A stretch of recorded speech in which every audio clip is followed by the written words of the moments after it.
Hello there, welcome to another video here on the Esoteric Circle YouTube channel. Pete Haskins. Wanda is somewhere, she's taking a nap.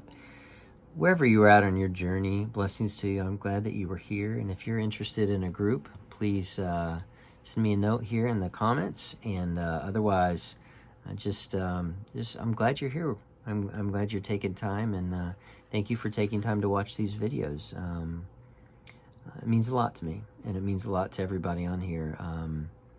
This is a wonderful community that we have here on YouTube, and I just really appreciate the community that we have, and I appreciate you, and I appreciate you listening. So wherever you're at, blessings to you. You were loved. Thank you for being here. Good evening, and welcome to another video here on the Esoteric Circle YouTube channel. Pete Haskins along with Wanda. She's taking a nap, I think. We're here, and we're going to be talking a little bit more about In Search of the Miraculous. So wherever you're at on this journey, welcome. Page 122 of In Search of the Miraculous. This parallel study of the world and of man shows the student the fundamental unity of everything and helps him find the analogies in phenomenon of different orders. The number of fundamental laws which govern all processes, both in the world and in man, is very small. Different numerical combinations of a few elementary forces create all the seeming variety of phenomena. In order to understand the mechanics of the universe, it is necessary to resolve complex phenomena into these elementary forces. The first fundamental law of the universe, as Svenski writes, is the law of the three forces, or three principles, or, as it is often called, the law of three. According to this law, every action, every phenomenon in all worlds, without exception, is the result of a simultaneous action of three forces, the positive, the negative, and the neutralizing. Of this we have already spoken, and in future we will return to this law with every new line of study. All right. Let's talk about this. The law of three. He goes on right after this to talk about the law of seven. But I want to talk about the law of three. This has been a huge part of me starting to be like, whoa, this stuff really makes sense. So we have something that is positive, then we have a negative, and then we have a neutralizing. Okay? So you have something happen in your life, right? Your life is going on, something positive. It's you. You're acting in the world. You're doing something, right? You're going towards something. Let's say you're going toward a degree. You're trying to get married. You're trying to accomplish something, right? Something positive. And then something negative happens to you. Let's say you fail at getting ordained as a pastor in 1993. And it devastates you. Or let's say in 2001, you go through a divorce. Something negative happens to you after something positive has happened. So something has happened, then something negative happens, then you have to decide how to neutralize that, okay? And that's the key to this.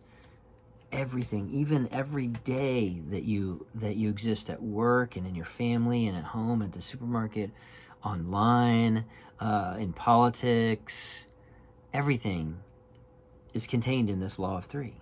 It's absolutely amazing when you begin to apply it. And you realize that the issue of suffering is all about the law of three. Now, I wrote this book, The Transforming Power of Suffering. 2011 is when this was published, and Ted Nottingham, bless his heart, helped me, as with all my books, get this published through Theosis Books. And this is really about the law of three, because I had to figure out, what was I going to do with this suffering that was occurring in my life. So I was going through a divorce. I had to figure out what to do with that. What do you do with something that is causing you suffering? Well, what do you do with something that is causing you suffering in your life? You have to figure out how to neutralize it. So let's just go back just a little bit. Let's say I'm just going to talk very personally on this level here in terms of my divorce, because it was transforming to me. So I remember having this happen to me and going through the suffering of it. And then my son, young son, who's now 22, he was 18 months old at the time. And I had to figure out, what do I do with this? Do I become bitter? Do I become angry? Do I become mean? Do I try to seek revenge? And I realized that I had a golden opportunity sitting in front of me to try to figure out how to neutralize it. So I decided, instead of becoming bitter and becoming angry, which I had a right to be, I decided to apply forgiveness.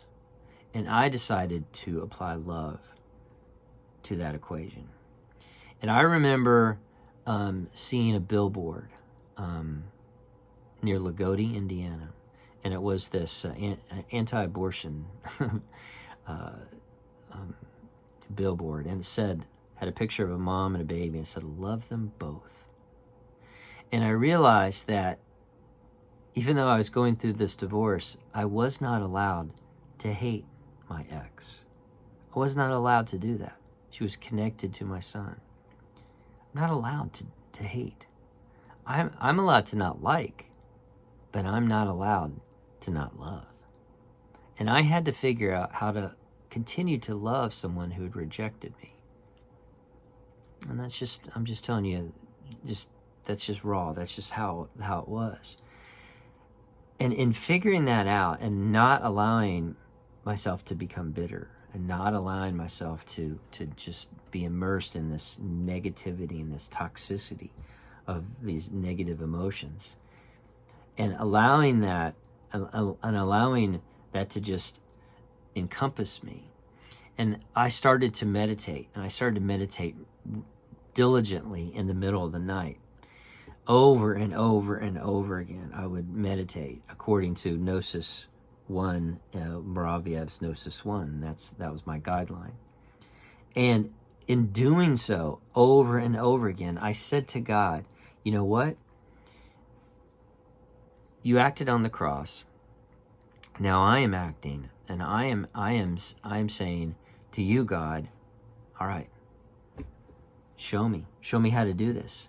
If you are real, God, show me how to do this. And this is the law of three. This is what Ouspensky and Gurdjieff, Moraviev, it's what they're all talking about. We have to apply these things to our lives. So when you have an opportunity of suffering, when you have something happen to you that's horrible, this is a golden opportunity for you to apply this. So when you're suffering, know that God has begun to answer your prayers. And that's what Charles Ashton says to me, and this is on page 13. Page 13, I write this. In one of my weekly visits sometime in 1992 to Charles and Natalie Ashton's home on Boulevard Place in Indianapolis, Indiana, Charles said to me, "When you suffer, know that God has begun to answer your prayers." Bam, right? You've got it. It's the gold mine that you've been waiting for, and it's suffering. Accept it. Learn how to neutralize it. Look at it like it's the equation. It's the law of three. How do you neutralize suffering? You neutralize suffering by accepting it. You neutralize it by climbing up on the cross and saying, I'm going to die to this. I'm not going to fight this. I'm going to allow it to happen, and I'm not going to choose hatred. I'm going to choose love, even though I've been rejected. That's the cross. The divorce was the greatest thing that happened to me, right? Because it allowed me to experience God's heart.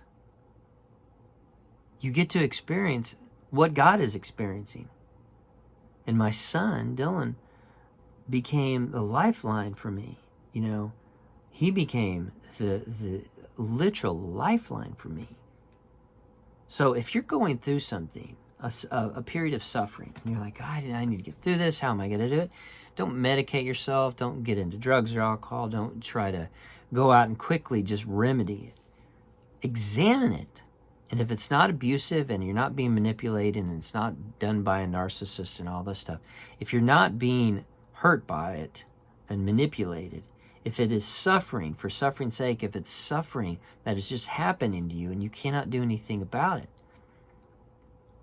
how about accepting it? Durkheim said, accepting the unacceptable is the beginning of spiritual wisdom. How about accepting it, right? That's the law of three. That's what Gurdjieff is talking about. You have to apply this stuff eventually, and you have to change, and you have to gain gifts, and you have to gain this knowledge. God's giving it to you. You just have to figure out how to apply it. You have to figure out how to neutralize it. All right? That's the key to this. Blessings. No matter what's going on in your life, I'm here to listen to you. If you want to talk, write me a note. Let's connect.